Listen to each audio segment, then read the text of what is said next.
The 2026 World Cup was supposed to be FIFA's crowning achievement, the biggest tournament in football history, more teams than ever before, more matches, more cities, more television audiences, more money flowing through the sport than at any other moment in history. By every traditional measure, FIFA should be celebrating. Instead, just days before kickoff, the organization finds itself facing a growing backlash from some of the most powerful voices in football, not from angry fans, not from politicians, not from activists outside the game, from leagues, player unions, club executives, and football institutions that believe FIFA's relentless expansion is pushing the sport toward a dangerous breaking point. For decades, FIFA operated with a simple assumption. When FIFA made a decision, football adapted. But for the first time in years, that assumption is being challenged. And the battle now unfolding isn't about who will win the World Cup, it's about who controls the future of football itself. The World Cup was once football's greatest celebration. Critics now fear it is becoming football's biggest business project. Modern football is one of the most valuable entertainment industries on Earth. At the center of that industry sits FIFA. Every World Cup generates billions in broadcasting revenue, sponsorship agreements, tourism spending, and commercial partnerships with every successful tournament. FIFA expanded its ambitions. More teams meant more matches. More matches meant more television inventory. More television inventory meant more revenue. The 2026 World Cup represents the largest expansion in tournament history. 48 national teams, 104 matches, 3 host nations. A competition so large that it dwarfs every previous World Cup. FIFA argues that expansion allows more countries to participate and helps football grow globally. Supporters see a tournament becoming more inclusive than ever before. But critics see something different. They see an organization that has become increasingly dependent on constant growth. And they are asking whether football's governing body is expanding the game because it benefits football or because it benefits FIFA's business model. That question is no longer being whispered behind closed doors. It is now being asked publicly across the football world. Then something happened that FIFA rarely faces. Europe stopped quietly accepting decisions from above. For years, football's major stakeholders complained privately whenever schedules expanded or new competitions appeared. Clubs worried about player fatigue, domestic leagues worried about calendar congestion, players worried about recovery time. Yet most criticism eventually faded. This time was different. European football organizations began moving beyond criticism and toward confrontation. Legal complaints were filed, formal objections were submitted, public statements became increasingly aggressive. The argument at the center of the dispute is simple but explosive. Critics claim FIFA acts both as football's regulator and as a commercial organizer that directly profits from expanding competitions. Whether regulators ultimately agree remains uncertain, but the significance goes far beyond any legal outcome. For the first time in years, some of football's most powerful institutions are openly treating FIFA not as an untouchable authority, but as an organization whose decisions can and should be challenged. Once that psychological barrier disappears, power becomes much harder to maintain. Behind every extra match, every new tournament, and every expansion plan stands one group that cannot avoid the consequences: the players. Modern elite footballers operate on schedules that previous generations could barely imagine. Domestic leagues, domestic cup competitions, continental tournaments, international breaks, commercial tours, expanded club competitions, expanded national team competitions. The calendar never seems to stop. For broadcasters and sponsors, more football creates more opportunities. For players, more football often means less recovery, less rest, less protection from injury. Medical experts, player unions, and former professionals have increasingly warned that football's calendar is approaching unsustainable levels. The concern is not simply about physical injuries, it is about cumulative exhaustion.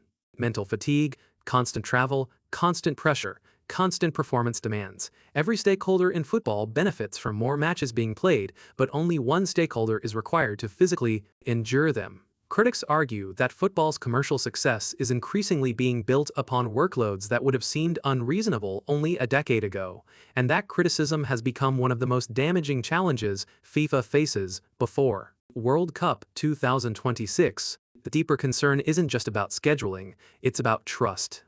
Across Europe, a growing number of football figures believe FIFA has become increasingly disconnected from the people most affected by its decisions. League officials argue that meaningful consultation often comes after decisions have effectively been made. Player representatives question whether athlete welfare is receiving the same priority as commercial growth. Club executives wonder whether football's governing structures are becoming too centralized around a single institution. None of these criticisms alone would create a crisis. Together, however, they paint a picture of growing frustration.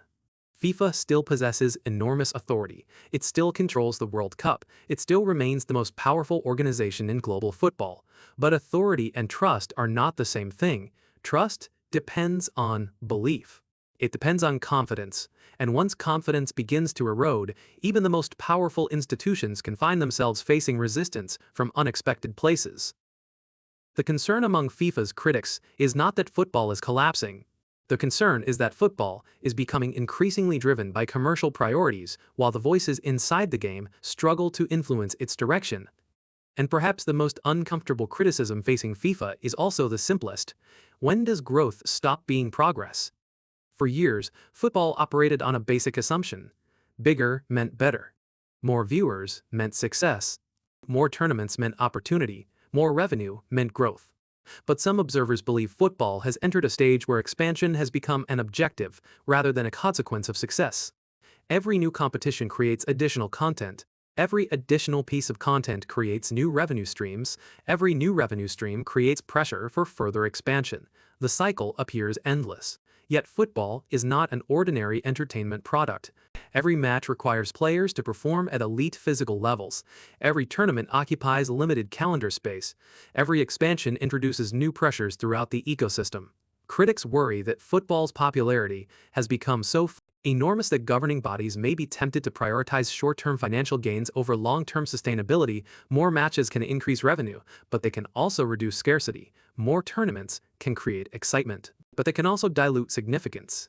The debate is no longer about whether World Cup 2026 will succeed. It almost certainly will. The debate is about whether football's leaders are building a stronger future, or simply maximizing profits while the sport remains at the height of its popularity, because this story is ultimately bigger than FIFA, bigger than Europe, and bigger than one World Cup. The matches will happen, the stadiums will be full, the television audiences will be enormous. Football's greatest stars will capture the world's attention once again, but beneath the spectacle lies a much larger struggle, a struggle over who football serves. Does the game primarily exist for the players who perform, the fans who support it, the clubs that develop talent, the leagues that sustain competition, or the institutions that organize and monetize the sport? Those questions are no longer coming from outsiders looking in.